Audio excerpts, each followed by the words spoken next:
안녕하십니까. 2019년 11월 5일 최병목의 팩트 시작하겠습니다.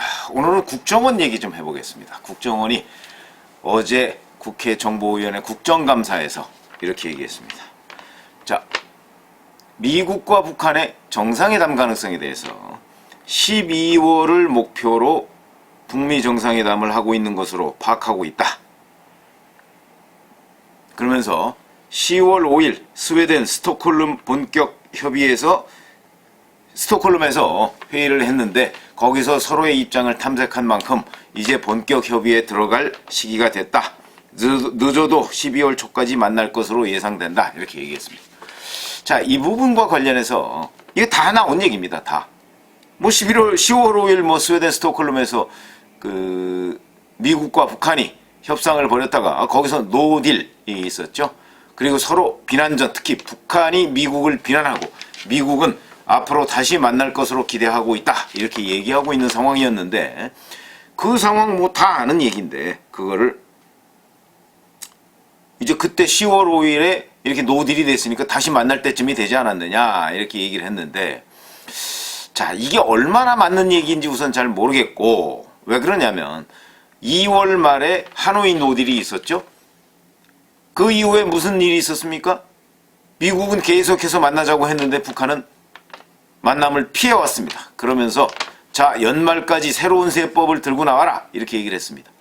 새로운 세법이라는 게 결국 북한에 대해 가해지고 있는 여러 가지 제재 이거 해제해달라는 거 아닙니까? 비핵화할 생각은 안 하고 제재는 해제해달라. 그거에 미국이 들어줄 리가 없죠. 그래서 사실은 계속해서 진행이 안 되다가 6월 달에 판문점에 트럼프 대통령이 잠깐 방문했을 때 김정은이 나왔습니다. 그래서 그걸 가지고 또 여러 번 뭐 이리저리 뭐 얘기를 하다가 결국은 그 당시에 판문점 회동에서 자, 2, 3주 안에 실무협상을 하자고 했는데 실무협상이 이루어지지 않았습니다. 그 실무협상이 바로 10월 5일입니다. 10월 5일. 근데 앞으로 또 한 두어 달 내에 이제 지금 11월 됐으니까 이제 한 달 내에 미국 실무협상이 이루어지겠다고 기대한다. 뭐 그럴 수도 있겠죠. 왜냐하면 북한이 설정해 놓은 새로운 셈법이라고 하는 것의 시한이 연말입니다. 그러니까 뭐 충분히 국정원이 아니라도 할 수 있는 건데 제가 말씀드리고 싶은 거는 이런 다 아는 얘기 뭐 보고하는 것도 보고하는 거지만 자, 미국과 북한의 실무협상 얘기를 왜 굳이 국정원에서 해야 되겠느냐. 이 부분은 말이죠. 김정은 얘기를 듣는 것보다는 트럼프 얘기를 듣는 것이 우리가 훨씬 신뢰가 갑니다. 그렇지 않습니까? 김정은 얘기를 뭐 국정원에서 직접 들을 수 있는 것도 아니고 트럼프 얘기는 우리 외교통상부에서 직접 들을 수 있습니다. 그럼에도 불구하고 왜 미국 정상회담 얘기를 꼭 국정원이 다 아는 얘기를 보고해야 되겠는가? 이게 바로 권력기관 개혁을 요구한 개혁을 추진했다는 문재인 정부의 결과물인가? 이런 생각이 들어서 왜 국정원에서 미국 정상회담 얘기를 그것도 다 아는 얘기를 하고 있는가? 미국 정상회담과 관련한 북한 내부의 동향 뭐 이런 걸 혹시 파악해서 일부 좀 시사점 있는 얘기를 한다면 모르겠으나 미국과 북한이 실무협상을 언제 할 걸로 기대한다는 둥 예상된다는 둥 미국과 북한이 뭐 정상회담을 언제 할 것으로 보인다는 둥 하는 얘기는 국정원이 할 얘기는 아니다. 그런 말씀을 드립니다. 국정원이 외교통상부의 일까지 가로채서 가서 그것도 뭐 전문성 있는 얘기도 아니고 이런 얘기들을 하는 것은 뭔가 다른 의도가 있지 않으면 굳이 이렇게까지 할 필요가 있느냐 하는 점에서 뭔가 본인들의 소임, 업무가 무엇인지를 망각하고 있는 것 아닌가 이런 생각이 들어서 아니면 외교통상부의 일까지 국정원이 지금 사실상 좌지우지하고 있는가 뭐 이런 의심도 지울 수가 없는 상황입니다. 그런가 하면 다 기억나시죠? 9월 24일 지금으로부터 한 달여 전에 이때 조국 전 법무장관 문제가 한참 핫하게 불거져 있을 때입니다. 그래서 이때 정부 여당에서는 이 조국 법무장관 사태를 어찌됐든 간에 좀 물타기를 해야 되겠다. 뭐 이런 거에 혈안이 돼 있던 시기가 아니었는가 이런 생각이 드는데 이때 또 국정원이 정보위원회에다가 이런 보고를 합니다.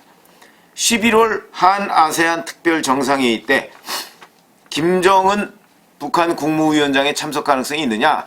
이런 질문을 받자 비핵화 협상이 어떻게 진행되는지에 따라서 부산에 오지 않겠나 생각한다. 이렇게 한국당의 이은재 간사가 전했습니다. 이 부분에 대해서 국정원은 이의를 달지 않았습니다. 이것도 잘 생각해 보십시오. 비핵화 협상이 어떻게 진전되느냐에 따라 9월 24일이면 바로 6월 말 판문점 회동에서 2, 3주 안에 실무 협상을 갖자고 한 트럼프와 김정은의 협상 결과가 전혀 지켜지지 않고 있을 때입니다. 그리고 조국 전 법무장관 문제가 그때 한참 의혹이 제기되고 있을 때고 검찰의 수사가 진행되고 있을 때입니다. 이런 때 갑자기 김정은의 남한 방문 얘기를 끄집어냈습니다. 그것도 가능성이 있지도 않고 가정을 전제로 한 얘기입니다. 가정을 전제로 한 얘기라는 것은 비핵화 협상이 어떻게 진전되느냐에 따라, 그러나 저는 국정원이 우리 비핵화 협상이 적어도 1년 내에는 어떻게 진행될 것이라는 걸 뻔히 짐작하고 있다고 생각합니다. 저도 짐작하고 있는데 안 되는 일이죠. 안 되는 일입니다. 왜 안 되는 일이냐? 북한은 지금 비핵화할 생각이 없습니다. 하노이 노딜에서 다 입증됐듯이 북한은 비핵화라는 개념을 미국과 공유하고 있지 않습니다. 북한이 얘기하는 비핵화는 영변 핵시설의 일부를 없애는 것이 비핵화입니다. 영변의 핵시설, 우리가 잘 아시다시피 북한 전체의 핵시설 중에 뭐 30%가 거기에 있다는 얘기도 있고 많아야 50%가 거기에 있다는 얘기가 대종을 이루고 있습니다. 그렇다면 영변을 없애는 것은 북한 전체 핵시설의 30%, 3분의 1이나 아니면 많게 잡아야 절반 정도를 없애는 것입니다. 이거는 비핵화가 아닙니다. 왜 그러냐면 핵무기 10개 가지고 있던 거 5개로 줄여도 역시 핵 보유국가입니다. 그런 의미에서 본다면 북한은 비핵화할 생각이 없는데, 그리고 하노이 노딜에 이어서 판문점에서도 별 진전이 없고 거기에서 약속한 비핵화 실무 협상은 지금 열리지도 못하고 있는 9월 24일 현 시점에서 국정원이 비핵화 협상 진전이라는 가정을 전제로 해서 11월 말 한아세안 특별정상회의는 11월 말 부산에서 있습니다. 여기에 김정은이 답방을 할 것이냐 말 것이냐 하는 얘기를, 그것도 오지 않겠나? 터무니없는 얘기입니다. 이런 터무니없는 얘기를 왜 띄웠을까? 이건 역시 저는 조국 사태에 대한 물타기였다고 봅니다. 이런 것이 바로 정치 개입 아닙니까? 이런 걸 하려고 국정원 또는 문재인 정부가 4대 권력기관의 뭐 민주적 통제라고 얘기하던가요? 그래서 그거 개혁하겠다고 나온 게 결국 이겁니까? 그렇기 때문에 국정원이 해야 할 일은 이런 거 있지 않고 외교통상부의 업무를 자기네들이 뭐 대신 가서, 그것도 기대를 듬뿍 섞어서 국회 정보위원회나 정보위 국정감사에 가서 이런 식으로 뭔가를 부풀려서 얘기할 것이 아니고 본연의 업무를 해야 됩니다. 그 본연의 업무를 하고 있다는 증거 지금 나타나지 않고 있습니다. 자, 우리 땅이라고 엄연히 기재되어 있는 서해 NLL상의 한박도에 대해서 국정원은 별다른 얘기를 하지 않고 있습니다.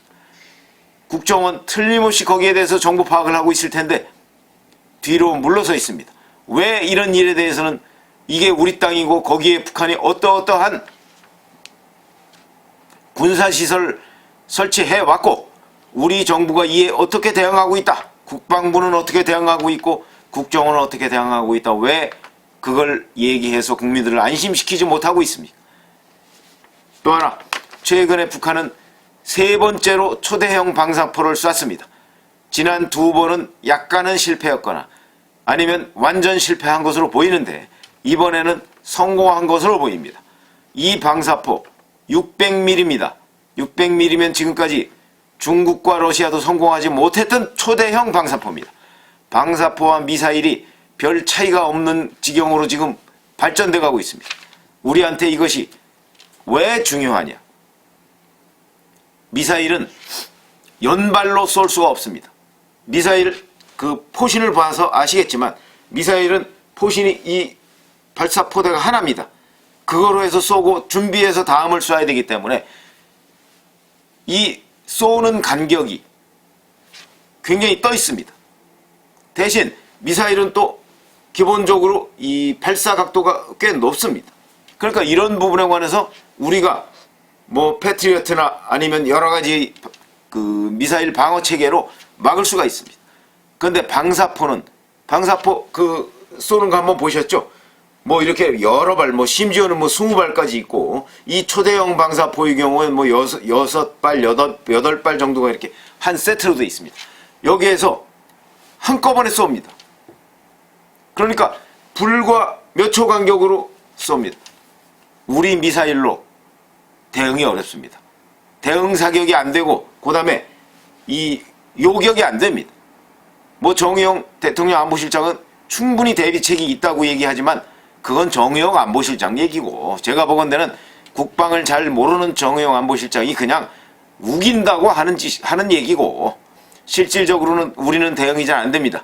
첫 발은 대응이 잘 될지 몰라도 그 다음 발부터는 워낙 자주, 그리고 그 간격이 멀지가 않기 때문에 대응이 잘 안 됩니다. 이게 국방부의 공식 견해입니다. 그런데도 정의용 안보실장은 계속해서 우리가 충분히 미사일 대응 체계가 돼 있다고 생각합니다, 이렇게 얘기를 했습니다. 그렇지 않습니다. 이런 안보실장을 믿고 우리의 안보 태세가 완벽하다 이러고서 우리가 다리 뻗고 잠을 잘 수가 있겠습니까? 더군다나 최근에 정의용 안보실장 또 여러 가지 오발탄을 날렸습니다. 무슨 얘기냐면, 자, 북한의 ICBM이 이동식 발사대로 쏠 수가 없다 이렇게 얘기했습니다. 그러나 어제 바로 서훈 국정원장, 그 다음에 엊그제 정경두 국방부 장관이 이 부분에 대해서 정면으로 부인했습니다. 특히 어제 서훈 국정원장은 이동식 발사대로 옮겨서 지지대를 설치해놓고 쏘는 것도 역시 이동식 발사다. 왜 그러냐면, 우리가 이동식 발사라는 점에 주목하는 것은, 이동식 발사가 아니고 동창리나 뭐 이런 데에 고정식 발사대로 하면 그것은 미국이나 서방의 정보자산이 항상 감시하고 있습니다. 그러니까 거기에 예를 들어서 액체 연료를 넣는다면, 미사일 같은데 액체 연료를 넣는다면 액체 연료는 미리 며칠 전에 주입을 해야 됩니다. 그 주입하는 단계부터 다 체크를 하고 있습니다. 그러니까 지금 미사일을 쏘려고 하는구나, ICBM을 쏘려고 하는구나 라는 게 판단이 되면 선제 타격도 가능합니다. 그러나 고체 연료를 넣어서 쏘게 된다면, 고체 연료는 미리 지하실이나 이런 데에서 고체 연료를 장착을 합니다. 그리고 가지고 나와서, 물론 고체 연료도 고정을 해야 됩니다. ICBM을 쏘려면 지지대에다가 고정을 해놓고 쏴야 되니까 고정을 해서 쏘는 시간까지 얼마 안 걸립니다. 몇 시간 안 걸립니다.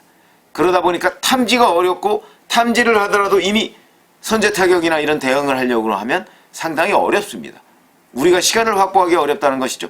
그렇기 때문에 우리가 이동식 발사대를 주목하는 것이고, 그런데 이거는 그것도 아니고 이동식입니다. 아예 차량에 싣고 어느 지점에, 그러니까 서방의 정보자산 또는 남한의 정보자산이 감시하지 않고 있는 지역으로 가서 거기 이미 지지대를 설치해 놓고 거기 가서 지지대에 딱 옮겨서 쏩니다. 대응이 안 되겠죠. 그렇기 때문에 지지대를 옮겨 놓고 이동식 발사대로 가서 쏘는 것도 역시 이동식 발사다. 이게 정설인데 정의용 안보실장은 그 부분을 부인하고 있습니다. 이게 무지입니까? 아니면 잘못된 정보 입력의 탓입니까? 차라리 무지라면 낫습니다. 잘못된 정보를 가지고서 그걸 끝까지 우기면 이건 무지보다 더 나쁩니다. 그런 점에서 본다면, 자, 이런 일을 바로 국정원이 해줘야 하는데, 국정원이 과연 이런 일을 얼마나 해주고 있는가? 그리고 개혁했다면서 그 개혁의 성과물이 도대체 무엇인가 하는 부분에 대해서 의문을 갖지 않을 수가 없습니다. 또 하나, 자, 문재인 정부에서 간첩 잡았다는 얘기 들어본 적이 있습니까? 공안사범 잡았다는 얘기 들어본 적이 있습니까? 오히려 무슨 백두칭송위원회니 뭐니 해가면서 광화문 광장에서 김정은을 칭송하는 일은 잦아지고 있습니다. 그런데도 그들의 배후가 누군지, 배후가 있는지 없는지, 이 부분에 관해서 국정원은 과연 들여다보고 있는 것인지, 이런 부분도 궁금해집니다.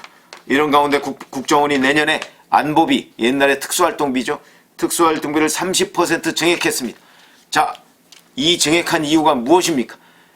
이명박 정부와 박근혜 정부 때 특수활동비가 다른 곳으로 샜다 이렇게 얘기해서 다 사법처리, 구속 이렇게 해놓고 지금 본인들은 내년에 안보비 특수활동비를 늘렸습니다. 이 부분에 관해서 야당 의원들이 혹시 김정은 답방에 대비한 것 아니냐라고 얘기하니까 홍남기 부총리는 그건 아닌 것으로 안다라고 얘기했지만 홍남기 부총리가 어떻게 합니까? 예산을 편성할 뿐이죠. 아마 안보비라고 했으면 그 안보비의 세부 내역에 대해서 홍남기 부총리가 알 수 있을 것 같지 않습니다. 자, 왜 국정원이 개혁을 했다고 하고 그러면서 이런 우리의 기대와 어긋나는 일들을 하고 있습니까? 이런 일들을 하는 한 국정원을 우리의 안보기관으로 믿을 수 없는 상황이 되는 거 아니겠습니까? 국정원이 이 안보비의 개괄적인 부분이라도 야당과 야당 정보위원들과 공유를 하십시오. 왜 갑작스럽게 내년에 30%의 안보비가 증액이 됐는지, 혹시 이 안보비 증액분이 대북 지원이나 이런 것으로 활용되는 것은 아닌지 하는 의심에 대해서 국정원은 제대로 답변을 해야 되고, 국정원이 권력기관 개혁의 일환으로 변모했다고 하는데 어떤 점이 변모했는지, 그리고 우리의 안보 역량은 바로 개혁했다는 그 국정원에 의해서 증대된 것인지 오히려 취약해진 것인지 이런 부분에 관해서도 답변을 해야 되겠습니다. 감사합니다.